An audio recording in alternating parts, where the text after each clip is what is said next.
കടുത്തുരുത്തി ബൈപ്പാസിൽ ഓടിക്കൊണ്ടിരുന്ന കണ്ടെയ്നർ ലോറിക്ക് തീപിടിച്ചു. കണ്ടെയ്നറിനുള്ളിലുണ്ടായിരുന്നത് 1.38 കോടി രൂപ വിലയുള്ള ഒരു ബെൻസ് കാർ.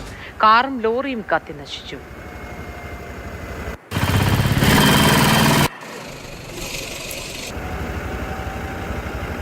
ഷിനോജ് ടെലിഫോൺ ലൈനിൽ ചേരുന്നു.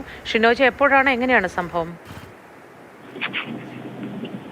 ഇന്ന് രാവിലെ 8:45 കൂടിയാണ് ഈ സംഭവം നടക്കുന്നത്. കടുത്തുരുത്തി ബൈപ്പാസിൽ വെച്ചാണ് ഇത്തരത്തിൽ ഈ അപകടം ഉണ്ടാകുന്നത്.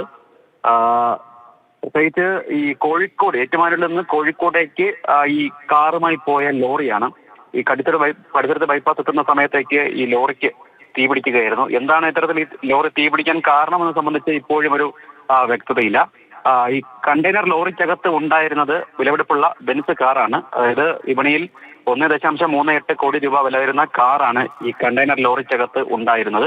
ഈ കാറ് പൂർണ്ണമായും കത്തി നശിച്ചിട്ടുണ്ട്. മാത്രമല്ല ഈ ലോറിയുടെ പിൻഭാഗം പൂർണ്ണമായും കത്തി നശിച്ചിട്ടുണ്ട്. കടുത്തുരുത്തിൽ നിന്ന് 2 യൂണിറ്റ് ഫയർഫോഴ്സ് എത്തിയാണ് അവസാനം ഈ തീ അണയ്ക്കാൻ കഴിഞ്ഞത്. എന്തായാലും ഈ കാറും ലോറിയുടെ പിൻഭാഗവും പൂർണ്ണമായും കത്തി നശിച്ചിട്ടുണ്ട്.